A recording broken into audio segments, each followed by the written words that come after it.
Airport पाचेरी किभली भावे वर्षा पानी रे भांगी जाइछि यह प्रथम घटना नुहे कही रखे।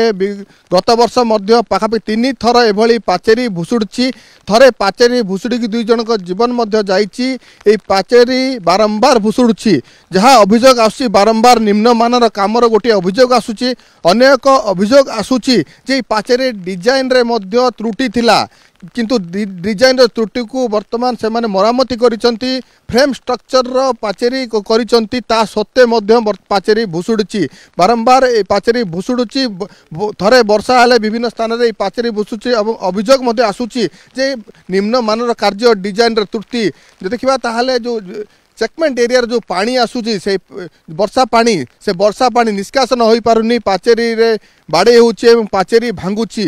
स्थानीय लोक अच्छा प्रतिक्रिया ना कौन कहे बारंबार पाचेरी भांगुचा किभली देखुछंती। देखो मालकानगिरी पूरा उपांत जिले में एयरपोर्ट गोटे आम स्वप्न थिला बट एइट्रो कॉन्ट्रैक्टर माने एते निर्म काम करचंती जे बारंबार प्रति वर्ष वर्षा रे भांगुची एवं दुई लोक जीवन भी चली जाइछि आ गोटे लोक एबे भी मेडिकल रे पड़िछि।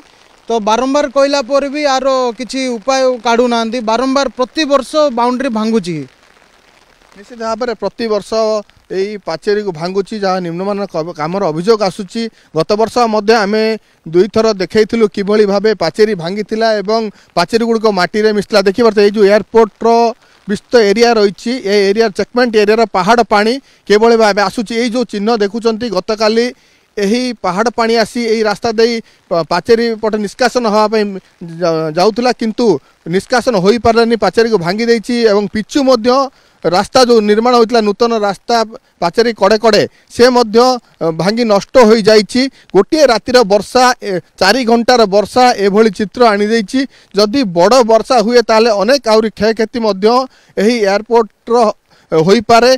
मालकानगिरी बहु आशा थिला आकाश मार्ग रे जोगाजोग हम किंतु ये आशा धीरे धीरे मौलिबार लगी कारण बारंबार ये त्रुटि जो जो मालकानगिरी स्वप्न देखी आकाश मार्ग रे राजधानी सहित संजोग हम खूब कम समय रे मालकानगिरी राजधानी को पहुँचे भुवनेश्वर को पहुँचे जेहेतु मालकानगिरी भुवनेश्वर को जावाई 650 किलोमीटर पाखापाखि दूरता रोचे किंतु से स्वप्न से आशा धीरे धीरे दूरे जाऊँगी। वर्षा पानी चित्र वर्षा जदिओ गतकाल राति कमी किंतु एवं गर्जन करी पहाड़ पानी गुड़िक आसूची एवं पुणी थर जदि वर्षा हुए लगाण वर्षा एभली लगी रहे ताहले अनेक स्थान रे एभली पाचेरी भांगी पारे। अन्य स्थान रे आम देखु वर्षा पानी माड़े पाचेरी फाट देखा जाइछि अर्थात पाचेरी फाट सृष्टि होइछि।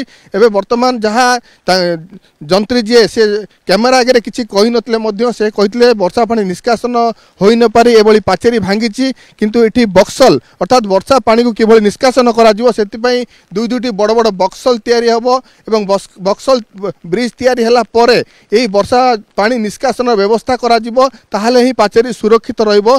जदिओ कैमेरा सम्मुख से किसी कही नांती किंतु लगाण वर्षा पानी द्वारा एभली क्षति होइतिबा से सूचना देइचंती। तमाम जिले देखा ताले वर्षार स्थिति बेहाल हो जाइछि। एबे मध्य 326 नंबर जातीय राजपथ रे अनेक स्थान रे पानी जमिछि एवं विभिन्न स्थान रे एभली क्षयक्षतिर चित्र देखा मिलुछि।